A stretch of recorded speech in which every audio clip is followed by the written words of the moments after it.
E vamos continuar a falar sobre pronomes, beleza? Hoje não tem muito papo não, é simplesmente olhar para a telinha e cair dentro massacrando pronomes pessoais, beleza? Vamos começar com eles? Vamos nessa?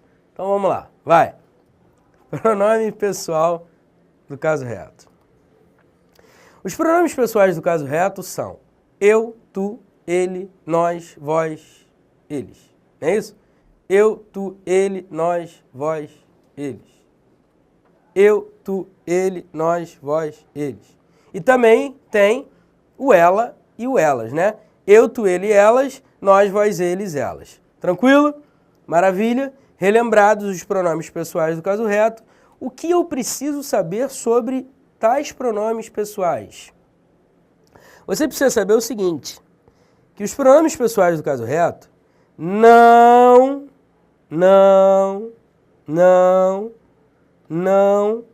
podem ocupar posição de objeto. Filma nós, Galvão. Chama eu, por favor. Pega ele, pega ele. Observe que, apesar de algumas pessoas falarem assim, apesar de algumas pessoas escreverem assim, você precisa saber que você não usa pronome pessoal do caso reto na posição de objeto. Tá certo isso? Não usa pronome pessoal do caso reto na posição de objeto. Então, filma nós, Galvão, chama eu, por favor, pega ele, pega ele. São frases incorretas do ponto de vista da norma culta. Então deveria ser como, Pestana? Antes de mais nada, vamos entender. Quem filma, filma algo ou alguém. Quem chama, chama algo ou alguém. Quem pega, pega algo ou alguém. Então observe que esses verbos exigem um complemento. Só que os pronomes pessoais do caso reto não podem ocupar posição de complemento, não podem ocupar posição de objeto. E aí, a maneira que a gente tem de reescrever essas frases seria colocando um pronome pessoal oblíquo átono. Então, em vez de filma nós, deveria ser o quê? Filma-nos, Galvão. Em vez de chama eu, deveria ser o quê? Chama-me, por favor. Em vez de pega ele, deveria ser como? Pega-o, pega-o. Beleza? Agora, na moral, olha pra mim rapidinho. Imagina, tô jogando futebol e tal, aquela pressão, aquela dinâmica. Aí o maluco vai, dribla um, dribla dois. Aí você, pega ele, pega ele, pega ele. Normal. Agora, imagina, o mesmo cenário. O maluco vai, dribla um, dribla dois, e você, pega-o, pega-o, pega-o. Pô, broxante, né, parceiro? Na moral, o nego vai rir da tua cara, o futebol vai acabar, irmão. Porque usar o pronome oblíquo átono neste contexto é artificial demais, demais. A gente usa o pronome pessoal do caso reto na fala, mas na escrita, na linguagem culta, não tem como usar o pronome pessoal do caso reto na posição de objeto coisíssima nenhuma. Por outro lado, existem alguns gramáticos que dizem o seguinte: você até pode usar o pronome pessoal do caso reto na posição de objeto, desde que os pronomes pessoais do caso reto venham acompanhados de determinadas palavrinhas. Por exemplo, o Segala, o Bechara, dizem o seguinte, que você pode usar os pronomes pessoais do caso reto na posição de objeto quando estiverem acompanhados de todos ou todas. Por exemplo, eu levei elas à praia. Eu as levei à praia.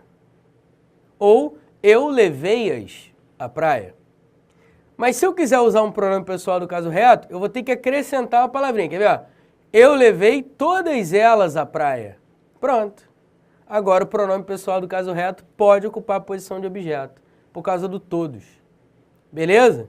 Por exemplo, Eu convidei todos eles à festa, para ir à festa. Eu convidei todos eles para ir à festa. O eles é complemento do verbo convidar. Ué, Pestana, mas o eles não é um pronome pessoal do caso reto? Pode ocupar a posição de objeto? Não, não pode. Ué, então por que essa frase está certa? Por causa do todos. Então quando você tiver todos, todas, ligado a um pronome, esse pronome pessoal do caso reto vai poder ocupar a posição de objeto, sem problema.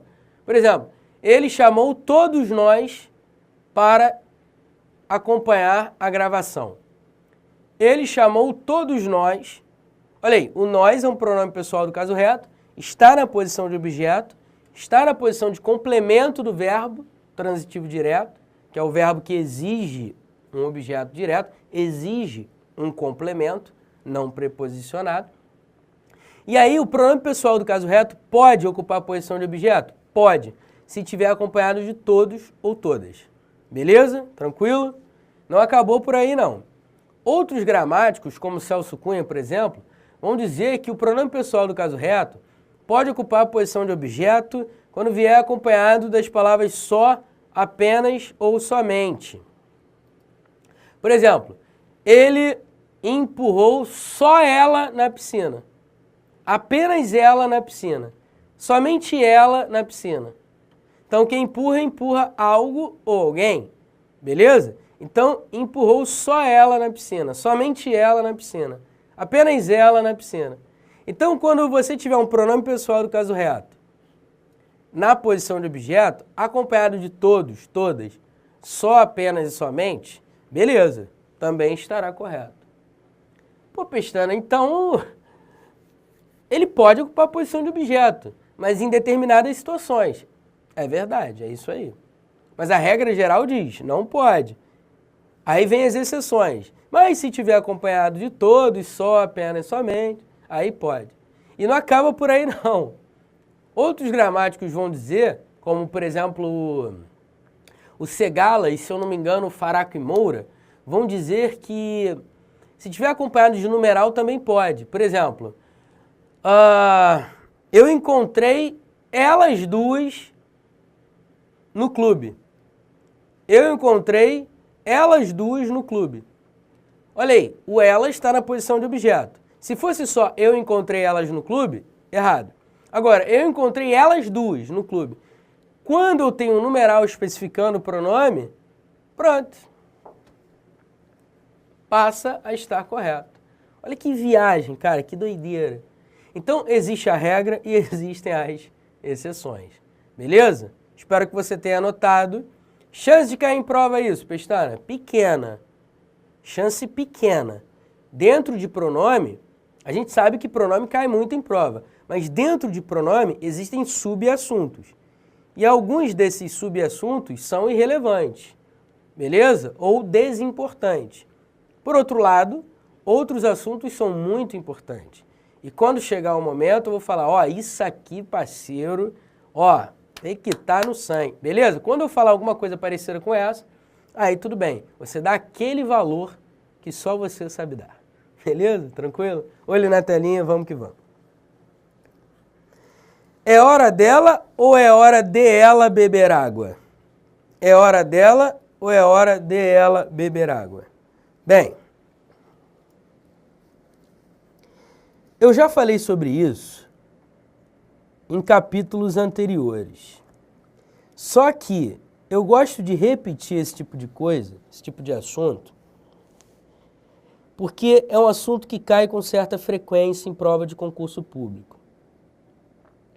Isso significa que quanto mais eu repetir, mais você vai fixar. Afinal de contas, o melhor método para fixar uma informação é por meio da repetição. Na verdade, eu não conheço outro método de memorização que não seja pela repetição. De qualquer maneira, vamos ao que interessa. É hora dela beber água, é hora de ela beber água. Qual é a forma culta? Os gramáticos, em sua maioria, vão dizer que não ocorre contração de preposição com pronome quando esse pronome é sujeito de um verbo no infinitivo. Verbo no infinitivo é aquele verbo que termina em AR, ER e R. Amar, vender, partir. Nesse caso aqui eu tenho o verbo beber. Então a maioria dos gramáticos vão dizer que não há contração de preposição com pronome quando o pronome é sujeito do verbo no infinitivo. Por outro lado, a minoria dos gramáticos vão dizer o seguinte: não há problema nenhum na contração ou na não contração. Logo, tanto faz, facultativo. É hora dela beber água ou é hora dela beber água? Tanto faz. Você decide. Você que sabe. Beleza? É hora dela beber água ou é hora de ela beber água? Tanto faz. Ambas as expressões estão corretas. De acordo com quem? De acordo com o Bechara, de acordo com o Segala e de acordo com mais 2 ou 3 gramáticos que não me vêm à mente nesse momento. Pestana, mas como isso cai em prova? É isso que eu quero saber. O que cai em prova é isso aqui, ó. Esta é a única forma correta em prova de concurso. A não contração da preposição com pronome. Pestana, mas você já viu a contração da preposição com pronome diante de verbo no infinitivo? Alguma vez em prova de concurso? Já vi na ESAF 2 vezes. Em 1998 e em 2010. Beleza? São as questões que eu consigo lembrar agora. Beleza? Tranquilo? Então, cuidado. A maioria das bancas de concursos públicos ficam com a maioria dos gramáticos. Ok? Não há contração diante de verbo no infinitivo. Mas alguns gramáticos vão dizer que tanto faz. Como o Bechara e o Segala, por exemplo. Acho que, se eu não me engano, o Silvio Elia também diz isso. Enfim, vamos que vamos. Fica ligado nisso, hein? Pelo amor de Deus. Ah, olha para mim rapidinho. A essa altura do campeonato, quando você chegar a este vídeo, provavelmente os artigos que eu venho postando, uma série de artigos que eu venho postando no site do Eu Vou Passar, já terá terminado. Beleza? Essa série já terá terminado. Então, meu camarada, o que eu quero dizer com isso? Eu tô com uma série chamada, hoje, né? Não sei se hoje vai ser o amanhã para você. Então, hoje, eu tenho uma série intitulada Para o Bechara, Reticências. Tanto faz. Aí tem lá parte 1, parte 2, parte 3, parte 4, parte 5, parte 6, parte 7, parte 8. Beleza? Acho que vai até a parte 8.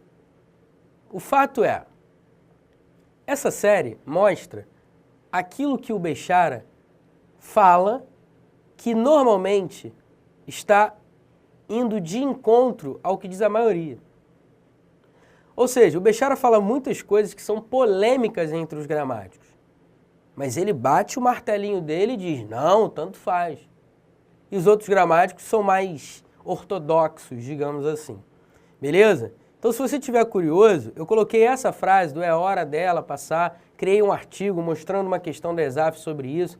Dá uma vasculhada nos artigos do Eu Vou Passar. A série é Para o Bechara, tanto faz. Beleza? Vamos que vamos, continuando. Vamos lá. Já falei demais. Pronome pessoal oblíquo átono. Chegou a hora da verdade. Se você quer acertar uma questão na prova sobre pronome, eu acho bom você colocar aqui 10 milhões de exclamações, estrelinha, coraçãozinho, enfim, o que você quiser para realçar o quão importante é pronome pessoal oblíquo átono. Beleza? Vamos entender? Primeiramente, vamos relembrar os pronomes oblíquos átonos. Os pronomes oblíquos átonos são o a, os as, que se desdobram em lolá, los lás, ou noná, nos, nas. Além desses pronomes, eu tenho me, te, se, sem trocadilho, nos, vos, lhe, lhes. Estes são os pronomes oblíquos átonos da língua portuguesa. O, a, os, as, lo, lá, los, las, no, na, nos, nas, são pronomes pessoais oblíquos átonos de terceira pessoa e exercem função sintática normalmente de objeto direto. Me, te, se, nos, vos são pronomes oblíquos átonos de primeira pessoa, segunda pessoa, terceira pessoa, do singular, né? O se também pode ser do singular ou do plural. Nos, primeira pessoa do plural. Vos, segunda pessoa do plural. Lhes, terceira pessoa do singular. E lhes, lhe, do singular. E lhes, plural. Beleza? Me, te, se, nos, vos são pronomes oblíquos átonos que podem exercer função sintática de objeto direto, objeto indireto, complemento nominal, adjunto adnominal. E em raros casos de sujeito. Raros casos. O mesmo vale para o, a, os, as, lo, lá, los, las, no, na, nos, nas. Raramente exercem função de sujeito. Beleza? A gente vai ver isso mais para frente. E o lhe pode exercer função sintática de objeto indireto, 99% das vezes. Pode exercer função sintática de adjunto adnominal, de acordo com alguns gramáticos. Complemento nominal, de acordo com alguns gramáticos. Tudo bem? Tranquilo? Show de bola. Agora, o que eu preciso saber sobre emprego de pronomes pessoais oblíquos átonos, Pestana?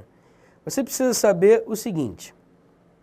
Os pronomes oblíquos átonos, o, a, os, as, vão virar lo, lá, los, las, quando os verbos estiverem terminados em R, S ou Z. Quer ver um exemplo? Observe a primeira frase. Vou resolver uma questão. O verbo termina em R. Se o verbo termina em R, o que acontece com ele? O R cai, você acentua a última vogal, que é uma oxítona terminada em E, e coloca o pronome oblíquo átono lá. Por que o lá? Porque lá é feminino singular, que substitui o substantivo questão. Então, vou resolver uma questão, vou resolvê-la. Beleza? Continuando. Fiz o concurso porque quis o emprego de funcionário público. Filo, porque quilo. Pô, Pestana, filo, porque quilo? Isso existe na língua portuguesa? Pior que existe, parceiro. Porque observe só. Fiz termina em Z. Lembra que eu falei que os verbos terminados em RSZ, o RSZ cai, e o que acontece? Caem, e o que acontece? Lo, lá, los, las. Lembra disso? Então, fiz o concurso, filo. Quis o emprego, o S cai, quilo. O lo retoma o emprego. Então, fiz o concurso porque quis o emprego. Fiz o concurso porque quis o emprego, filo, porque quilo. Pô, mas sou estranhão, né, Pestana? Sou estranho. É por isso que alguns gramáticos, alguns estudiosos, alguns professores insistem em dizer que o ideal seria filo porque o quis. Só que filo porque quilo não é ou não pode ser considerado uma forma incorreta do ponto de vista da norma culta. mas eufonicamente, ou seja, do ponto de vista do bom som que a língua deve ter, até para evitar qualquer tipo de trocadilho, o ideal seria filo porque o quis. Beleza? Você desloca o pronome oblíquo átono para antes do verbo. Pô, Pestana, mas por que o lo vira o? Porque o só vira lo quando o verbo terminar em R, S e Z. Beleza? Quando ele estiver antes do verbo, você só vai usar o a, os as. Tudo bem? Tranquilo? Show de bola. Agora, o a, os as viram no, na, nos, nas quando os verbos terminarem em som nasal. Por exemplo, apagaram, som nasal. Apagaram nossos arquivos. Apagaram-nos. Beleza? O que acontece com o, a, os, as diante de verbo terminado em som nasal? O que acontece? Viram no, na, nos, nas. Portanto, apagaram nossos arquivos, apagaram-nos. Beleza? Tranquilo? Show de bola. Você põe a mão onde não deve. Observe que esse verbo termina em som nasal. Se termina em som nasal, o que vai acontecer com os pronomes oblíquos átonos, que substituem os substantivos? Vão virar no, na, nos, nas, não é isso? Então vamos lá. Você põe a mão onde não deve, você põe-na onde não deve. Show? E agora eu sempre coloco esse caso aqui porque eu acho interessante. Porque muita gente confunde. Quer ver, ó? Tu pões as mãos onde não deves. Observe que o verbo termina em S. Mas o verbo também tem um som nasal. Concorda comigo? E aí a gente fica naquele dilema. Pô, Pestana, então o que eu faço? Tu pões, ficaria tu põe-nas ou tu põe-las? Bem, nesse caso, como o verbo termina em S, você vai ter que obedecer a regra. Se o verbo termina em S, você tira o S e coloca lo, lá, los, las. O lá está substituindo as mãos. Portanto, tu põe-las onde não deves. São construções feias? São. São construções que soam mal aos ouvidos porque a gente não está acostumado a ouvir nem a falar? Sim. Mas são construções corretas. Beleza? Fique atento a isso no dia da prova. Tudo bem? Tranquilo? Vamos prosseguir. Observe só estas frases, coisa que cai bastante em prova de concurso. Eu vou informá-lo a verdade. Olha para mim rapidinho. Lembra que eu falei para você que na aula de hoje eu iria falar sobre pronomes e iria falar algumas coisas relacionadas a verbos, transitivos diretos, indiretos, transitivos diretos e indiretos, intransitivos, verbo de ligação. Lembra que eu falei que eu ia misturar um pouquinho sintaxe com pronome, com classe gramatical? Lembra disso? É a chamada morfossintaxe. Chegou a hora. Por quê? Porque os caras gostam de trabalhar em provas de concursos públicos o seguinte. O cara trabalha o emprego do pronome e ao mesmo tempo trabalha a transitividade verbal. Nessa primeira frase, eu vou informá-lo a verdade, existe um erro. Porque você precisa saber a regência do verbo informar. Quem informa, informa algo a alguém. Ou quem informa, informa alguém de alguma coisa. E nessa mudança, nessa dupla regência, você tem que tomar cuidado com o emprego do pronome. Observe só. Olho na telinha, vai. Eu vou informá-lo a verdade. Quem informa, informa algo a alguém. Só que o a alguém é um objeto indireto. E por que é um objeto indireto? Porque é um termo preposicionado. O verbo informar é um verbo transitivo direto e indireto. Ou seja, ele exige um objeto direto, a verdade, e exige um objeto indireto. Mas a gente aprendeu que o a, os as lolá, loslás, noná, nosnás, só exercem função de objeto direto. Lembra disso? Portanto, esse lo aqui está errado. Deveria ser como? Eu vou informar-lhe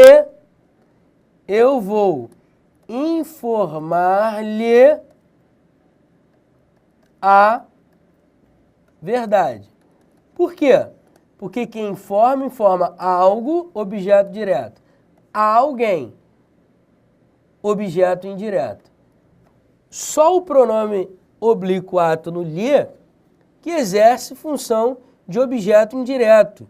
Nesse contexto, portanto, você não pode dizer eu vou informá-lo a verdade.